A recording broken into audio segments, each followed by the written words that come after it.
It's almost like it's like Christmas morning. This might have been the smoothest opening day, first day that I've probably ever been a part of.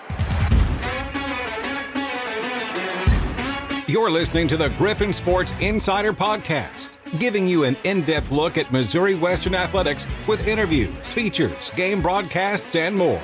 Here's your host, Tommy Rezaj.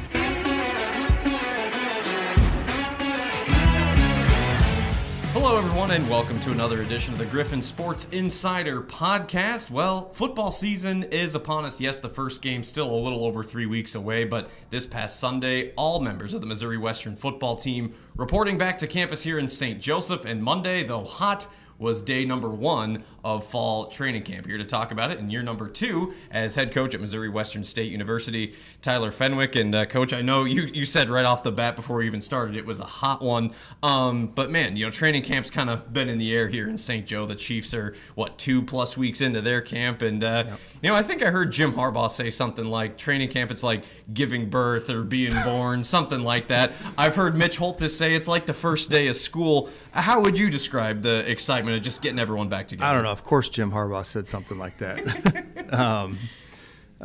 It's almost like it's like Christmas morning. I mean, there's so much anxiety and there's so much work that goes into preparing for it, and there's so many people that are involved in it. It's not just the coaching staff and the players, but I mean, compliance has a lot to do with it. Athletic training has a lot to do with it. The strength staff has a lot to do with leading up to getting those guys prepared. This might have been the smoothest opening day, first day that I've probably ever been a part of, just because everybody had their paperwork in, and that goes credit to Madeline and staying on top of us coaches and making sure we get these guys to get all their stuff in. The physicals were already done. I mean, just everything was very smooth. We had everybody reported on time. So that just makes that first day, because you don't practice the first day. You knock out guys moving into dorms and different compliance meetings and team meetings and just setting the expectations of what we're doing and all that stuff. And so very, very smooth but it's and you get that first day out of the way and you get to see everybody again and interact with everybody and kind of see what your team looks like. Well, maybe that's something. Those are the things the public don't really see. Just having all your ducks in a row, getting those little things right. I mean, what does that say about just the culture and the focus right now? Yeah, well, I think overall we're organized, and I think that our guys understand what the expectations are. That they have to do their part for us to do our part, and vice versa. So. I mean, I think, not a lot of issues. I spend probably the last 2 months kind of working on itineraries and plans for meals, and feeding our players and practice plans and install. And so I get to the point where I'm like, I just need to start. Yeah. So that, and because I always feel like I'm missing something, or I could be, preparing for something else, and what did I miss and all this stuff. And I always tell the coaches, like, look, we just need to start. So whatever I missed, I'll figure it out and we'll fix it on the run. But so far it's been pretty smooth. We had, a couple things that, you take some notes on for next year, and so that we can maybe make it a little bit more efficient or whatever. But overall, it's been good. Now, I was able to watch some of that first practice from up high and noticed you spending some one-on-one time with your quarterbacks. You bring in a couple new guys there. Kane Donovan, Jaron Saunders, 2 guys that were here in the spring, but you bring in a couple of JUCO receivers in Cody Kirk and Brendan Burwald. Ben Baker, a true freshman from Blue Springs who was signed this past year. Now, my guess there is he'll be a redshirt, but just getting your first look at guys throwing the ball in live action, what'd you see there? So the 2 guys coming back, they understand the offense. We can go into the first meeting and they can pretty much teach it to the other guys, the new guys. Getting out and just understanding how to lead the offense and how to call the play and how to relay and communicate and all that stuff. I mean, that was I felt like those guys. I talk about when we leave spring ball that practice 1 of fall camp needs to almost be an extension like practice 16 of spring ball. We can't take steps back. We got to start where we left off. And I felt like those guys did that. The fact that Brandon Burwald and Cody Kirk, those guys are learning, but they're both very smart, high IQ football guys, and they've been here in the summer, and so those Kane and Jaron have been kind of working with them and helping them out and getting them up to speed. And, I had a meeting with those guys, and I said, look, this is going to be a tough decision. I got an open competition. We've got to figure out who the one guy is going to be that we're going to roll out there against Northeastern State.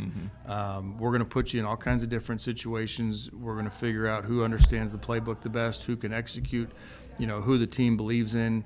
There's so many things, but at the end of the day, this is about Missouri Western winning football games, and you guys have to support each other and help each other so that we can, put the best team out there. And they've been phenomenal. Our meetings the last 2 days, they're working together. They joke around together. Apparently, they went to a monster. Or no, with. What do you call it? The derby, the demolition derby. Yeah. They actually went to a demolition derby together, and I was like, I don't know why you didn't invite me, but like a county fair type deal. Yeah, right? yeah, I think so. So I don't know. They must have had that in St. Joe, but they went and did that together. So it's cool to see that they're doing things together, even though they're competing against each other, and I think that's important. Yeah, Jaron, of course, the hometown guy, and Kane Donovan, someone that you were at Southeastern for his redshirt year, and then he comes in and transfers in before the spring. So those guys getting a bit of a head start. But they also have a new teacher helping them out, Matt Winter, the only coach that you had to hire this offseason on your staff, assistant quarterbacks coach, joins you after working at Division I, University of Arizona. What stood out about Matt as you kind of brought him in the fold? Yeah, well, the big thing is Matt. He was at Western New Mexico as a player, and he has a lot of similarity in the offense that we run, and some of the differences than maybe some other offenses. And so he was able to kind of jump in and understand some of the fundamentals and techniques that we implement that might be a little bit different. So and he's been phenomenal. And then his experiences at U of A with just the Division I staffs and the responsibilities, and he was a student coach there, and so. He just, he's seen it. He's been a part of it, and so he's been a really good addition. I think I could see, being able to give him a little bit more and more as we go. It seems to me you have a mixture of quarterbacks, some that are, can really scramble, can be a rushing threat, others that are a bit more of a pocket passer. You had two strong dual threat quarterbacks last year in Reagan Jones, Armani Eden. We've talked about getting that quarterback run game going before. How much of a priority is that for you guys on the recruiting trail? Yeah, I think the first thing is you got to have a guy that can throw the football and be accurate and distribute the ball to the guys that, the guys on the outside, the receivers. If they have the ability to run the football, then we can implement different things. I think all these guys can run enough for us to be able to say we can implement some run game with the quarterback. Now, how much do you want to do? Because you don't want to get that guy hurt either. Yeah. So, with Armani last year, we were able to do some things with some quarterback draw that kind of got us out of some trouble when we needed to use it. But it wasn't something that we were going to hang our hat on. Sure. Tyler Fenwick, Missouri Western head football coach, joining us on this edition of the Griffon Sports Insider podcast. Well, a couple of big days to know that are coming up here. You'll have your first scrimmage coming up on August 10th. Will that be a fully padded thing, I assume? Yeah, we're going to have officials out here. It's just one of those things. We're far enough along in our program where we can go day 6 where our kids are, our returners, and we got a lot of them, they know what to do. And I think that we can get a really good early look at where we're at and identify, okay, this is now where we need to go from here. And then, hopefully leading up to that second scrimmage, be able to make those corrections and fix those things. So, I don't know that I've ever scrimmaged this early, but I just felt like it was the right thing to do this year. So it'll be interesting because, you've got guys like Kane and Jaron who can go out there right now and scrimmage, but in 6 days I need those other two quarterbacks to be able to, put their best foot forward and say, okay, I'm in the competition, and see where, and they won't be caught up to the guys that have been here, but what strides have we made? And so we need to, figure those things out. We'll put them all in situations, 2-minute situations, clock situations, down and distance situations, and just really, throw everything at them and see what they can handle. Yeah, that'll be an early start for that scrimmage, 8:45 Saturday morning. That's August the 10th, and then we say goodbye to the Chiefs, August 15th. I know you guys are kind of able to do your business simultaneously. They use facilities and things, but when they do leave town, how does that kind of change your guys' routine at all? That's the next Christmas day that we lead into. Get your office back, right? We get our offices back. We get our locker room back, all that stuff. But, there's some people that complain about it and they think it's a nuisance and all that stuff, but I don't look at it like that. Sure. I use it as, our league compared to Division II, I think, is spoiled in a sense. I mean, we are very fortunate in the facilities that we have. There's a lot of people, a lot of alums that came before this football team that had to dress in Baker Fitness Center, and even in Looney back in the day. And those people have kind of paved the way for, what we have now. And so it humbles us a little bit to go down to Baker and use that locker room and it's on. I mean, it's a good locker room. It's just not what we're used to. And so, we kind of go down to let them know what it used to be like, and this is what people had to go through, and this is what it is. So, and then you come back into the GISC, into our main locker room, and we get to appreciate what we have. Hopefully our players appreciate that. Sometimes when you take something away and then you get it back, you realize, man, we have some really nice stuff. Yeah. So I don't mind it. It's only about a 12-day overlap that we have to do that. And when we move back up there, I mean, we get, they get it all cleaned up, and we pack everything up and move it all in there and get our lockers set up and all that stuff. So it's a fun day. Well, you had your cold run of dealing with camp last year. Now, probably a little more familiar for you this year, right? Yeah, it's more familiar. I mean, there's some things, when I was here before 10 years ago, we had to do the same thing. That's true. You were 10, 11, 12. Yeah. 10, so, but there's some things that obviously have changed and, little things and all that stuff. So I was used to it, and our players are used to it. They get it. They don't complain about it.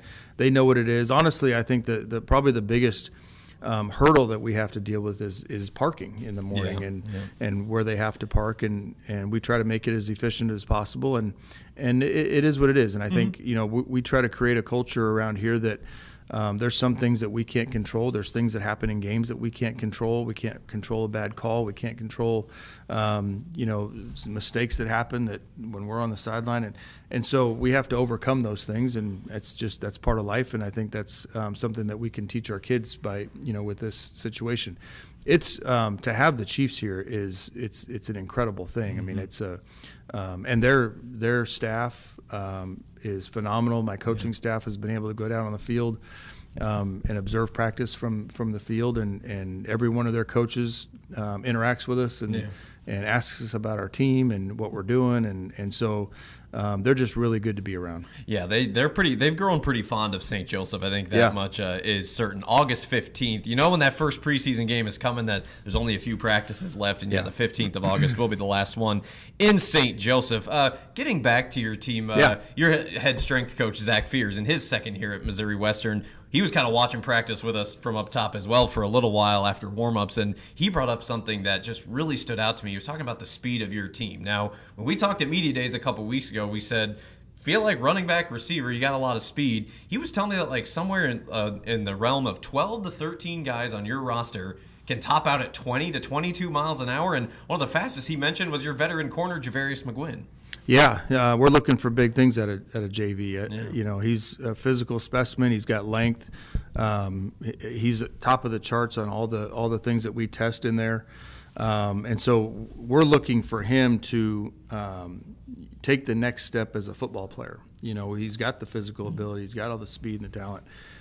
We just, we're waiting for him. And I think, we've locked him into playing corner, where last year we kind of moved him around and had him at some different things. And we feel like, corner's probably the best place for him. And so looking for him to kind of he's just such a great individual. I mean, he's just a good human being. He's got a good head on his shoulders. He's a guy that you can count on him to get things done off the field, and so that usually carries over on the field. And so we're looking for big things out of him. Well, and the phrase bigger, faster, stronger, I feel like has become almost an identity here at Missouri Western, and Coach Fears has had a lot to do with that coming in last year. I mean, we've talked about that before, but it was such a big story. I felt like before 2023, guys putting on muscle. I looked at a guy like Jake Leader. I'm like, holy cow, he looks like 25 pounds bigger than last year. Well, and he's fast too, and he's explosive, and so he's another one that he's kind of that guy that's going to sneak up and be like, where did this guy come from?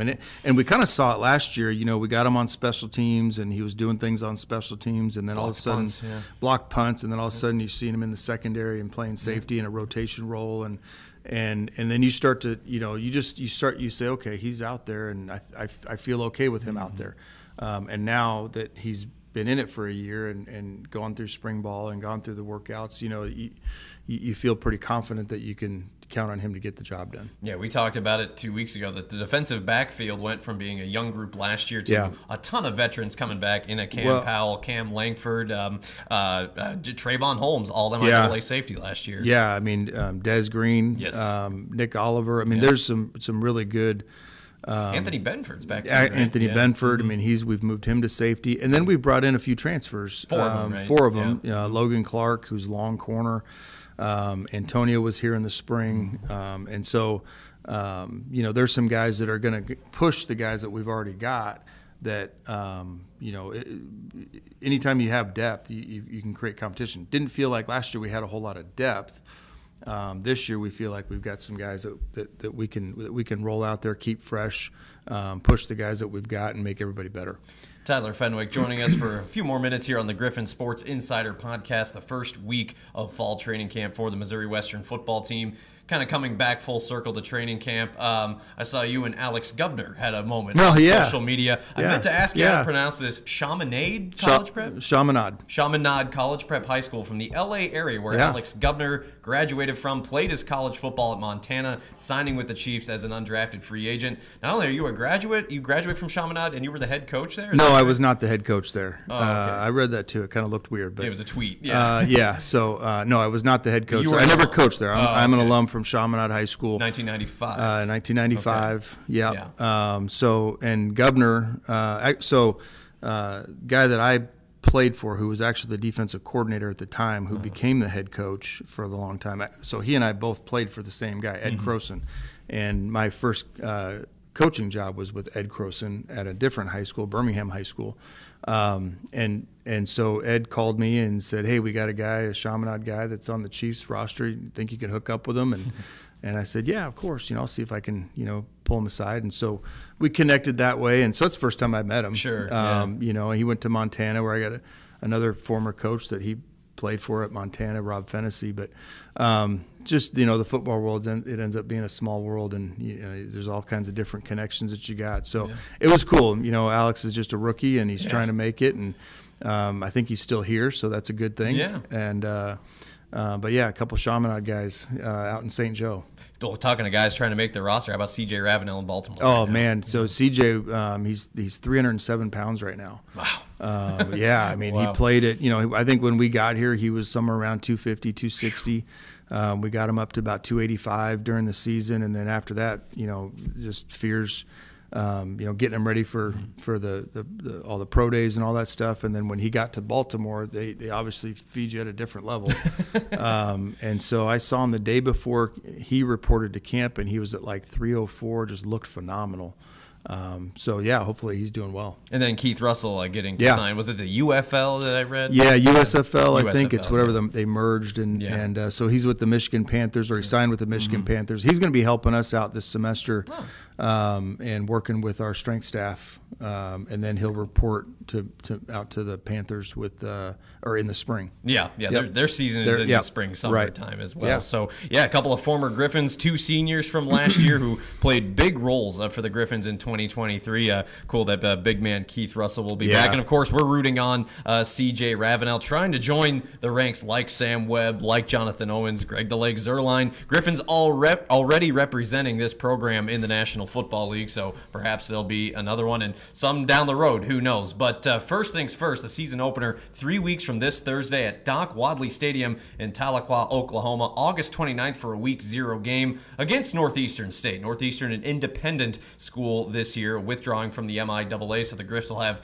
2 non-conference games, one in the beginning and one at the end, November 16th, and we'll host Quincy, and of course many important conference games sandwiched between those two. But Coach Fenwick, always a pleasure. look forward to watching more practices, and best of luck to your guys. Excited to get this thing going. Yeah, appreciate it. It's good to have you on board. Yeah, it's good to be on board. Yeah. So, we'll be seeing you a lot more than just the once a week, I guess. Yeah, that's true. That's true. You'll be hearing from me a little bit more often. And be sure to subscribe to the Griffon Sports Insider podcast on YouTube, also on Spotify, Apple, and wherever you get your audio podcasts as well.